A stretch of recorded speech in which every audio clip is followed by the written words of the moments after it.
Staying Alive UK. Share your story.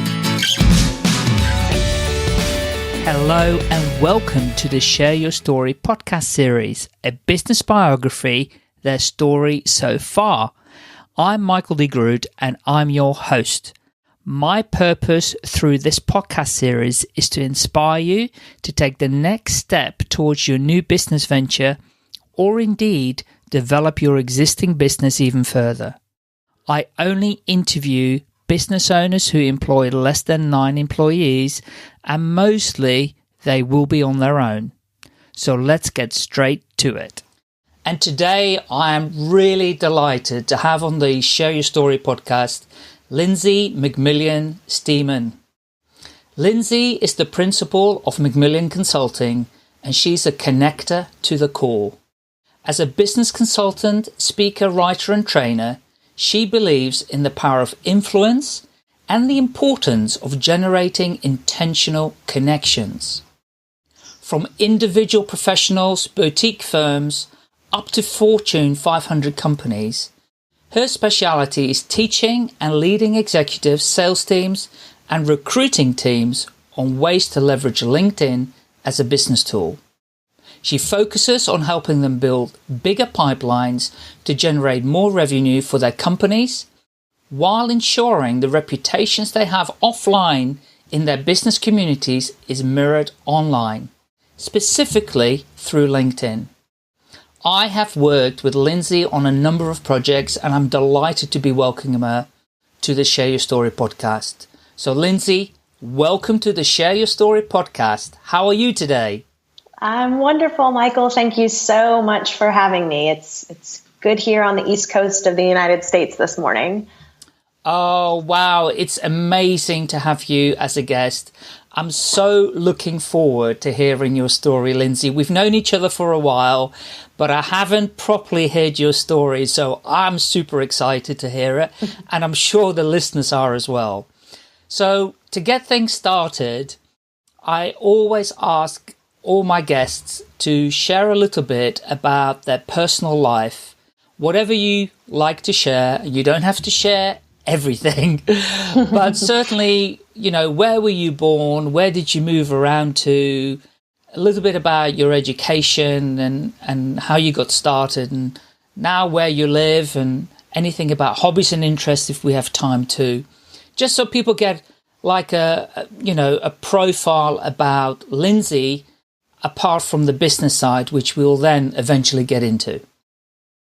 Fantastic. Well, I'll have to warn you that I probably will overlap some professional parts of my story into my personal life since they're so intertwined. But all that to say, I was born in Columbia, Maryland. So I've always been on the East Coast, and I was raised in Charlotte, North Carolina.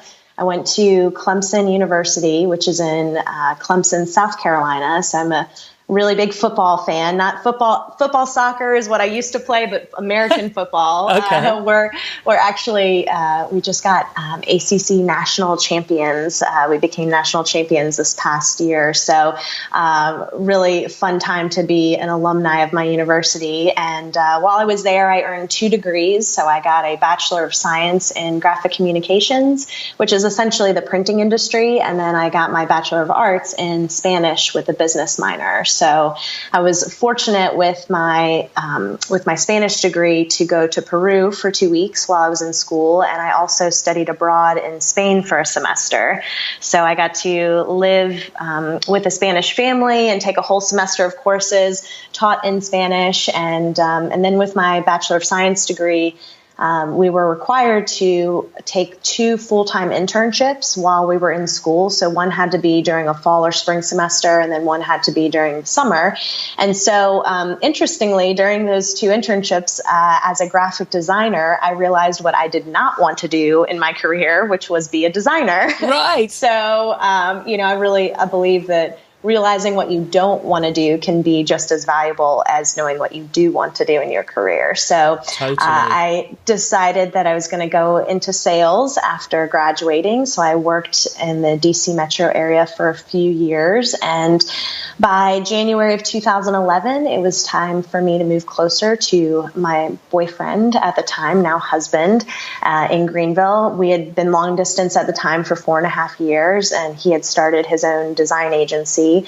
And so they're actually, they're going on 7 years of being in business, which is pretty exciting. So I moved from this really large metropolitan area in Washington, D.C., and then moved to this tiny town called Greenville, which is actually about 45 minutes from Clemson. So when I moved to Greenville, people found out I went to Clemson. They said, "Oh, you're back to Greenville." I said, "Oh, no. When I went to school, Greenville was not the cool place to go." And so I had really low expectations for this town that I moved to. And all that to say, though, I jumped headfirst into the community. Being involved there is really important to me. And what I realized in the business community of Greenville is that, at least in the Northeast of the United States, it's really hard to get in sales. It's really hard to get past the gatekeeper.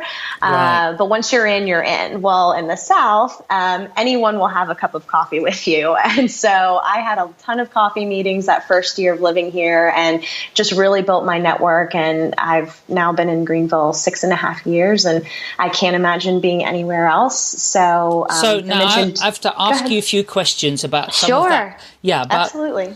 So I'd like to just go back a little bit, and that was the Spanish thing and the journey to Peru. How long were you in Peru for?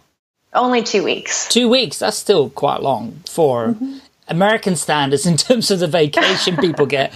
And did you do all the touristy bits there, or was it all about learning Spanish? Or yeah, so it's a great question. The Peruvian experience was, interestingly, through my best friend, who was a biological sciences major, and her major offered this trip every year. So one of the weeks of the two was over spring break, and the second week you could either go back to school or stay down in Peru for the second week and go to Cusco and Machu Picchu. And so I was actually the only student on that whole trip that was not in a biological science major. But it was a great opportunity to, practice my Spanish and get immersed in the South American culture. And so had a really great time and actually learned a little bit about tropical biology while I was there. Wow. And do you still use your Spanish? Can you still speak it? This question makes me so sad. So I was fluent. I am not fluent anymore. I can certainly get by. I'm mainly not fluent because I get in my own head and I try to think too much about what I'm saying. I can read it, I can understand it, but speaking, I'm certainly not as quick as I used to be. No, and that's fascinating because I'm originally from the Netherlands, and I've been living outside of the Netherlands for this year 40 years. And my Dutch is just not what it used to be at all. And I can read it, I can understand it. Right. The speaking part, it takes me about 3 days when I go on vacation to get it back. And, it takes a while, because I'm sure that if you immersed yourself in the kind of Spanish environment again, that everything would come back to you. Because you just need to hear it around you, I think, more than anything. So absolutely. Yeah. So then after you decided that one thing the kind of graphic design you weren't going to do, and that sales was where you wanted to go, what made you decide sales? So my dad had been in sales his whole career and owned his own business, and I just respected him immensely as a professional and saw him have great success. And I knew the intricacies and the technical elements of what it took to make ink, create an ink on paper product. And so I thought, well, if I'm not going to design it, I might as well sell it. And I thought also, why not start there as my first job out of college? And so I was really fortunate. I did have a couple of offers before graduating, and decided to take the one in Maryland to be closer to my two older sisters and my nieces and nephews who still live in Maryland today. So I moved to the capital. I moved to Annapolis, Maryland, a beautiful little town right on the water, and worked in the DC metro area for this large commercial printing company. And I actually started out as the executive assistant to the president and vice president with the intention of going into sales after that first year. And I'm so grateful that I had that 12 months before going into sales. I got to learn the business and build relationships. And, going back to my dad, he always taught me that every single person you interact with has value and you have something to learn from them. So being that this particular company was a 3-shift manufacturing operation with 2 unions in the plant, I took that advice to heart, and it was a good thing because once I got into sales, I needed those men and women who were producing my clients' work to be on my team and be on my side. Sure. So it was a great opportunity, great experience. And from the sales perspective, having older sisters, and my parents were a little bit older when they had me, I have always grown up around adults. And so I've always seen people it's this term, I don't know if you've heard of it, equal business stature. So, no. Kind of regardless of the level of professionalism or experience you have, I just see you as a human being. I will say there was one exception to the rule. In high school, I met my idol, my childhood idol, who is a famous baseball player here in the U.S., Cal Ripken Jr., and I cried and bawled like a little baby from being so starstruck. So I totally fell off the wagon with that one, but yeah. So I can say with that great exception, just since growing up, I have just had the fortunate kind of upbringing and ability to interact with all types of people and not, see them as anything but just another human being to have a conversation with. Wow, that's amazing. Okay, so back to Greenville then. And by the way, are Burlington still in Greenville? Burlington Coat Factory? No, yeah, could be. No, not Burlington I'm Coat. not sure what that Burlington is. Manufacturing, textile manufacturing. Actually, I'm not sure. Yeah, they may not be called Burlington anymore, but I used to work for a company who I started with 40 years ago in London. My first job, and that was Burlington, and they were called Burlington Klopman in Europe, and their headquarters was in Greenville, and they had a factory also in Asheville. And many years later, when I went on vacation to the USA, I drove through South Carolina and I visited Greenville. So I've been there, but That's so, well, it's too bad I didn't live here quite yet, but it's interesting and actually not surprising. You mentioned Burlington as a textile company. Greenville was at one point the textile manufacturing capital of the world. That's right. So we had at one point, I believe it was almost 24 working textile mills. They actually called it the crescent, that it just kind of the way the shape of all of the textile mills kind of landed on a map. But no, I'm not familiar with Burlington. And no, they were bought out by somebody. I'm going to have to look it up and see what they're called. But anyway, it doesn't matter. So anyway, you were doing all of these coffee, kind of finding people, learning what they're all about by drinking coffee. And so what did you learn from that? Well, Greenville is such a tremendously accessible business community. When I first moved here, I stayed in print sales for another year, and then I went to work for a startup that was focused in SaaS, or software as a service. I was in sales with them, and then eventually launched the first expansion of a consulting business in 2013 before starting my own company this past year in September. And, it's interesting. I'm listening to this book right now on Audible called The Surrender Experiment by Michael Singer. And what's so fascinating to me about this book is that even though I'm listening to it now, I can look back and realize that I was actually living out a lot of this book, which is really focused around surrendering to the flow of life and being in tune and aware of what's happening around you.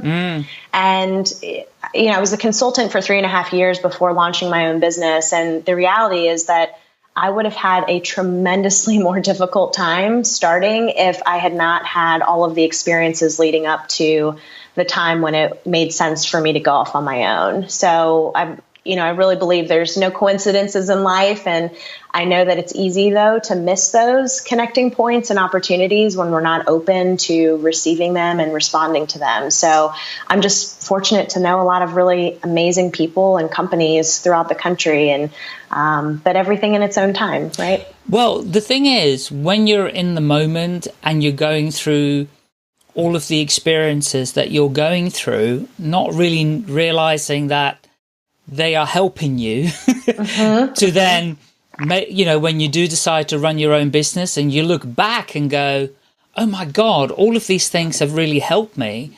But you didn't realize at the time, no one goes, oh, what I'm doing right now is going to help me in 6 months' time or 12 years' time or whatever. You just don't know in the moment. So it's always interesting to look back and go, because hindsight's a wonderful thing, and went, oh my God, that really assisted me in getting the skills for what I'm doing today. So absolutely. And I kind of liken it to the 3 parts of a journey or of a trip, an upcoming vacation. Maybe you've got the first part, which is the anticipation of what's to come. And then you've got the second part, which is, like you just mentioned, you're in the moment, you're living it, and you're reacting and responding to it. And then the third part, which is being able to cherish the memories and always carry those with you and reflect back to it. And I think similar to what you just said, business and our professional lives and personal lives are very much the same way. We don't always understand what's happening in the moment, and we can't necessarily always appreciate it. But when we can take that third element to an experience and be able to look back and connect the dots, it really, I think, gives you a lot of, most of the time, gratitude and often a lot better understanding of why things were happening the way they were. I love that. Thank you. I love that. Okay, so continue. Where are we up to? Well, so now that, I'm coming up on a year here in the fall of launching off on my own, there's always going to be challenges and then things to celebrate or highlights. And I'll start with, while there are many challenges, 2 that really stand out to me. And the first is respecting buffers and barriers that I put in my calendar. So of course, one of my mentors always says, oh yeah, you start doing something, it starts working, and then you stop doing it and it stops working. Like, I don't know why we do that, but, I think with putting when you are in your own business, even if you have employees and, you're running a small business, large business, but especially when you're on your own, you're wearing every single hat. And so being able to respect the barriers and I personally, I'm not sure how you do it, Michael, but I have to physically put buffer times in my calendar where I am only working on, things that my clients have hired me to work on, or I am transitioning from one meeting to the next. And so I get to decompress and debrief and think through what just happened and take those notes and apply them to what the next steps are. And I was doing that really well for a while. And then I went on vacation a few weeks ago, and I knew I was going on vacation, and I just let all of those buffers and barriers go by the wayside. And the past couple of weeks have been completely out of control. And the good thing is that it's pretty easy to get back in control of it, right? It's going and looking ahead to the upcoming weeks and incorporating those barriers and boundaries again. So the second challenge is that I have putting immense pressure on myself is just something that I've always struggled with. And so here's what I'll tell you about the barriers or the boundaries or the buffers piece of timing and allocating time to yourself, and then also the pressure is that I actually have always had these challenges even before going off on my own. So I think a lot of it is just getting out of my own way. And I think a lot of entrepreneurs probably struggle in some respect to one of two or both of those areas, because we're highly motivated, right? And we're self-starters. And so the challenges I shared aren't actually new to me, right? No. They're just in a different environment or a different setting. Totally. And the thing is, I was talking to a friend a couple of days ago, and, talking about, how our brains work. And there's been a lot of research that says that a lot of what we do, we're on autopilot. And, some of that programming could have started when we were little. It could have started when we were in adulthood. Who knows where it gets started. And so it is tough sometimes to take ourselves off autopilot and redirect us back on track to, creating what we want to create for ourselves, but also what we want to create for others in the world. And I think that's the difference with running your own business, because working for other people, you're helping them create their mission, their vision. But working for yourself, you're having to create your own vision and mission. And that's we can get distracted. There's no question about it. The next new shiny thing that pops up, and you go, oh my God, should I be heading in that direction now? Or what do I do type of thing. So yeah, fascinating. So Lindsey, you shared some of the challenges, and what about some of the highlights now that you're running your own business? Share some of those with us.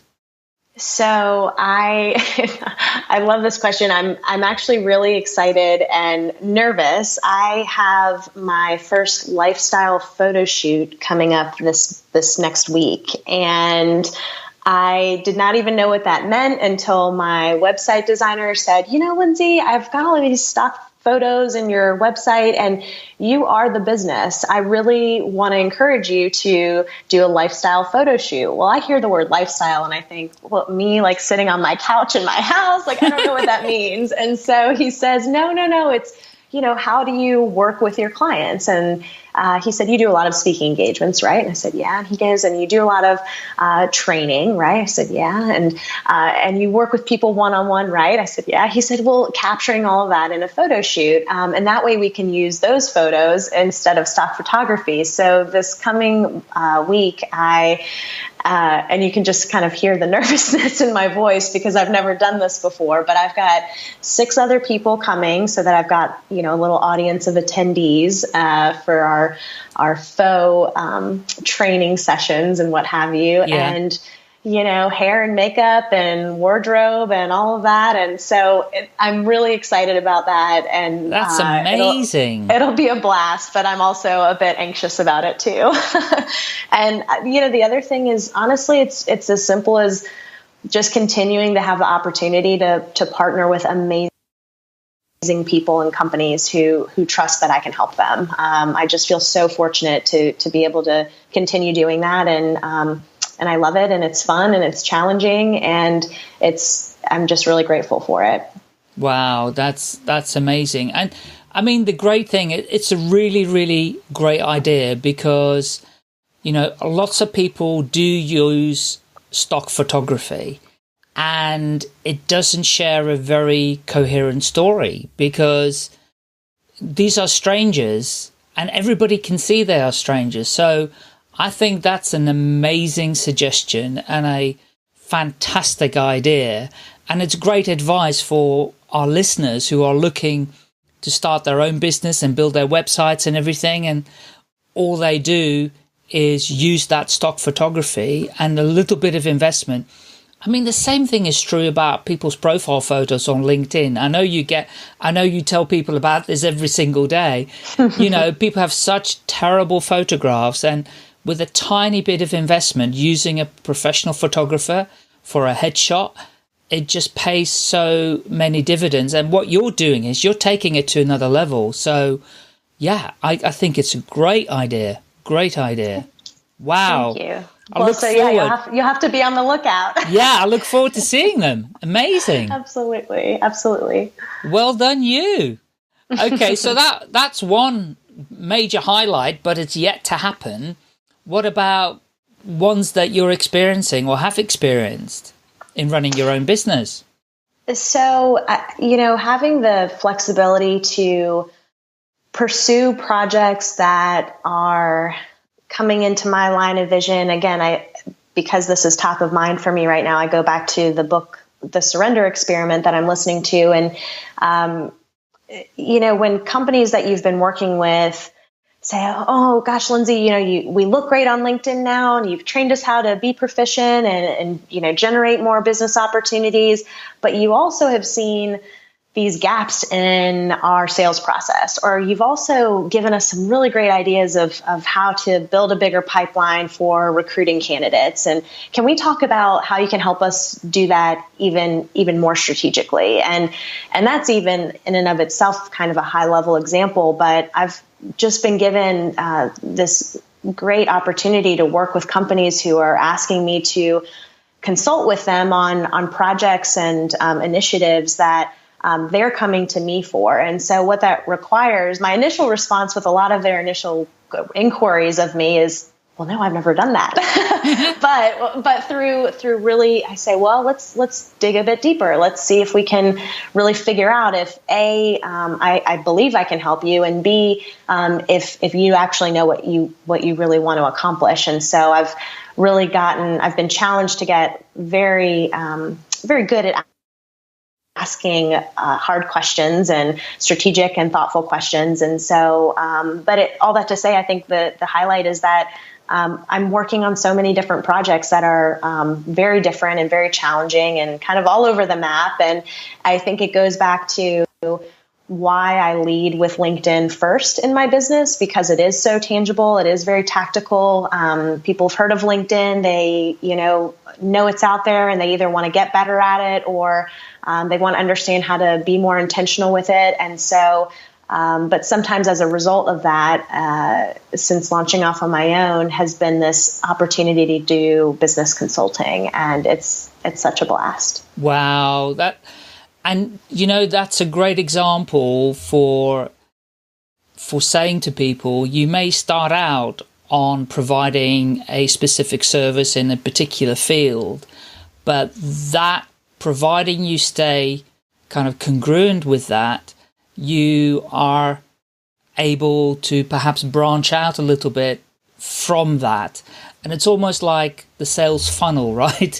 So for you, LinkedIn is almost like the sales funnel, people coming into it, but then that can branch out to a longer relationship and a deeper relationship and more longevity, because it might be that LinkedIn is just a one-time, improve your profile, that's job done. But now you've got some longevity with those companies and individuals. So that's a great highlight, and well done to you. And I guess all your past experience in the sales side are paying dividends now too. Absolutely. No question. I mean, when you are on your own, I mean, even before this, when I was with a consultant with another firm, I mean, 100% commission. I mean, you are in sales. And I have a lot of friends who are entrepreneurs and business owners who don't have a sales background, and they quickly find out that when you are the only captain of the ship, you are the salesperson. And so you're absolutely right. I'm very lucky to have had the experience I have had in my career so far to prepare me to do this on my own. Oh, I love it. I love it. So, okay, so we've heard a little bit about the direction your business is moving into and expanding. And do you have, now that you're running your own ship and you're the captain of that ship, do you have a kind of direction or a vision for where it's heading? I just had the feeling you were going to ask this question. I just had a hunch, knowing you as well as I do, because I love how you always challenge the people you know to have core values and mission statements and visions. And so admittedly, I don't have this specific statement nailed down quite yet. But what I will say is that I am tremendously impacted by the belief of the power of influence. And I love connecting the dots from people to processes. And so being able to teach and empower others about how exciting that can be and the fruits of what can come from that, I think in some fashion, my vision will relate to that in some way. I like that. And what about developing what you're doing? You know, what's the kind of geographical area that you'd be expanding to potentially? Are you looking to be international? Are you already international? Are you USA? How is that direction going? So with the exception of my relationship with you in the UK, I have up to this point primarily been in the United States. I have always worked all over the country, and even though home base I call, so for those aspiring entrepreneurs who will end up having a home office, I like to call that corporate headquarters.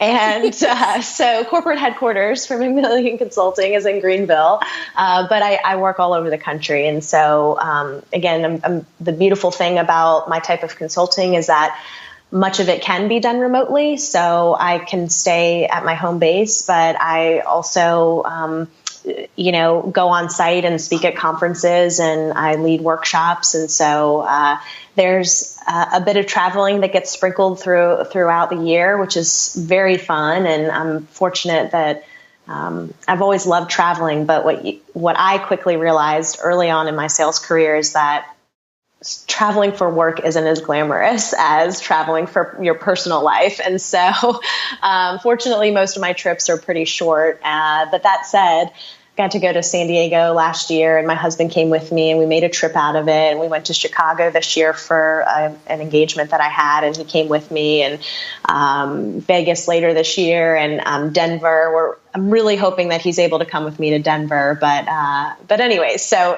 a bit of traveling, but corporate headquarters is in Greenville. Oh, wow. And there's one question that I'm meaning to ask you, and that is about McMillion, because that's sound like it could be from the UK, but also I love that it has the word million in it, and I've never heard it before. Do you know the history? So all I do know is that it's Scotch-Irish. It's from my dad's side of the family. And so my nickname is Mac, or Lindsey Mac, from McMillion, from my maiden name. And it's just been such an important part of my life from soccer years and going to college and everything. And you're right, McMillion, McMillion, has the word million. And so it's funny, I said to my husband, so I had already submitted my paperwork to launch my LLC, which means, you have to have the name of your company. Yeah. And so I made it McMillion Consulting, and, my husband knew that. And it occurred to me shortly thereafter, oh my gosh, I never asked him if if that bothered him, if he was okay with that. Yeah. Because Stemann is very German, and it's not spelled the way it sounds, and it's a difficult name to pronounce. And I said, oh my gosh, I said, I didn't even ask you if you were okay with this, if you're like supportive of this McMillion Consulting name. And he goes, babe, hold on one second. He pulls up his phone, turns his phone around. He had pulled up my contact information in his phone, and we've been together almost 11 years, and I'm still in his phone as Mac McMillion. He goes, so I'm okay with McMillion Consulting. So anyways, when I got married, I dropped my middle name, which used to be Allison, and I made my maiden name my middle name. Oh, wow. I just love the name. It's just a great name. And I've never come across it before, not even in this country or in Ireland. So, yeah, it really stands out. So well done. It's a good choice. It's a really good choice, especially because it's got the word million in it, right? It's just like, absolutely. That's a great intention. It's a great intention. I couldn't agree more. So, okay, so we got a few more questions left, and the most important one is that there are a lot of people who are listening to this podcast who could be aspiring business owners, and they could also be people already in business.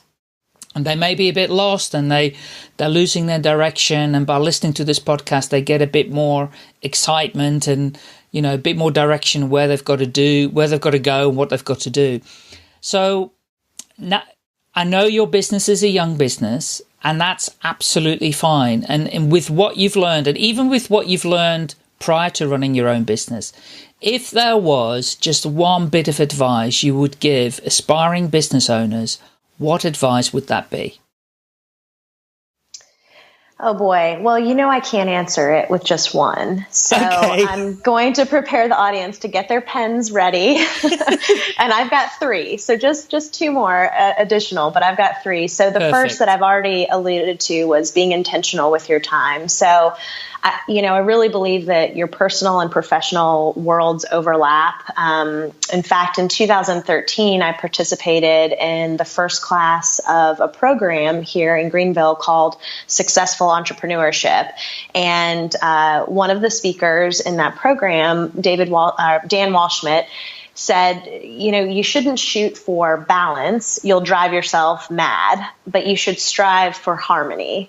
Right? Because balance is where we're trying to make things equal, when in reality, we need to give ourselves some grace that both personal and professional worlds ebb and flow. But if they're in harmony with one another, we'll more likely be much happier. So when you're on your own, as I said earlier, you're in sales, operations, finance, administration, marketing, and the list goes on. So guarding your time is just really important, whether you want to call it time blocking or adding buffers or pre-planning your vacation time to recharge.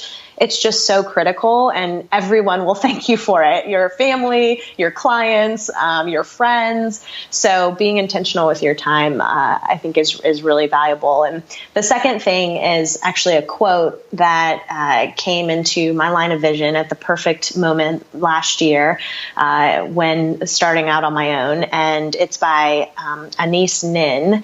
And it says, life shrinks or expands in proportion to one's courage. And I love that quote because, a lot of people, not a lot, but there are a handful of people that even still today say, oh my gosh, you must have been so scared going off on your own. Or before I launched, aren't you scared? Aren't you nervous? And I was actually anything but that. I was incredibly excited, felt so fortunate to even have the opportunity to pursue it. And so when you think about life shrinking because you're not courageous, or expanding because you are courageous, I think just really, for me personally, gives me a visual of really what's to come and what's out there. And a new friend I recently made, who is herself a new entrepreneur, told me that she and I both took the Spanish Conquistador Hernan Cortez, we took his approach, which was when he arrived, he and his fleet arrived in Mexico, he ordered his crew to burn the ships. And what that meant was there's no turning back once the ships were burned, right? There was no option but to succeed. And to me, that's really liberating and really exciting. So that kind of idea in and of itself brings me to the third element, or the third piece of advice I would give aspiring business owners, and that is surrounding yourself with people who challenge and celebrate you. And to me, that kind of falls into two categories. I have been involved in a peer group for about 2.5 years now. We call ourselves YEB, Young Executive Board. And we meet every 3 to 4 weeks, and we're as structured now that we've become good friends. We're a little bit more loose in our structure with our meetings, but ultimately we meet that often because we're bringing updates that we've got, challenges that we are facing professionally, and really and we're about a group of, there are 8 of us, and we support each other and give each other sound advice. And because we're all coming from different perspectives, and we're all in different leadership roles within either our own businesses or other organizations, it's just they're a valuable soundboard that has really helped me get to where I am today. And the second part of that, surrounding yourself with people who challenge and celebrate you, are your mentors.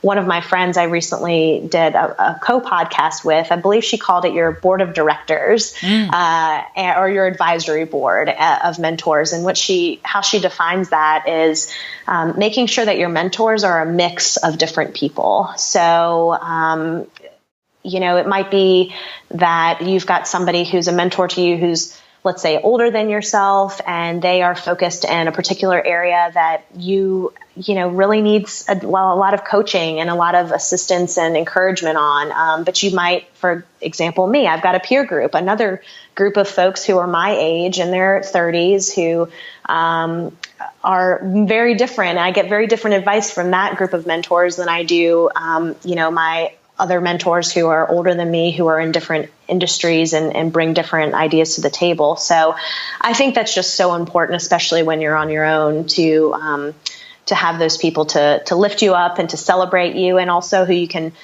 bounce ideas off of, and who challenge you to say, are you really, is that really what you want to do? Or is that really, why? They ask why a lot. And they often ask me, at least in my experience, questions that I'm either too afraid or not prepared to ask and answer myself. And so that would be the third bit is the people. I love every single one of those bits of advice. Thank you.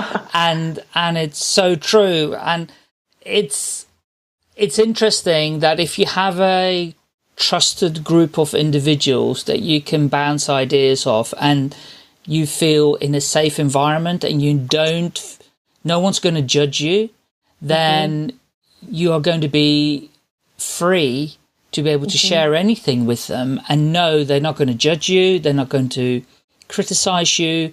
They're going to be constructive, challenging for sure. So that is amazing advice. And no one's yet given that advice, and I love it. I think it's absolutely perfect. Thank you so much for that one. I really think that one's great. So I could continue talking with you, Lindsey, for hours about this topic, because it's so interesting to hear your perspective of it, and the emphasis you put on, and it certainly sounds like what I said right at the beginning, that you are a connector at your core, which is beautiful, and long may it continue. And I know your business will flourish, and this is one of the reasons we're doing the podcast. Hopefully people will hear what you do and what you have to offer, and connect with you and investigate a bit more and how you can help them. So in order to facilitate that, my very last question then is going to be, how can people get in touch with you and reach out? So, of course, as you might assume, LinkedIn is a great place to start. Absolutely. The way you spell my name, for those who are just listening, is Lindsey. And you can actually look up McMillion, Lindsey McMillion, or you can look up Lindsey Stemann, and that's Stemann. I've also got a Twitter handle, which is just at Lindsey Stemann. And then, of course, my website, which is coming soon at the moment, but will be launched here after this photo shoot and final touches, and that will be McMillionConsulting.com. That sounds really exciting, particularly the lifestyle photo shoot. That's so brilliant. Oh, God, that's so brilliant. And so thank you for that. And let's wrap up. And I know I'm going to speak to you really soon again in the future. And I look forward to witnessing your development and your growth in your company and the exciting things that you're going to be doing and the things we're going to share together. So thank you, Lindsey, for coming on the podcast, and I'll speak to you very soon, and bye-bye for now. Staying Alive UK. Share your story.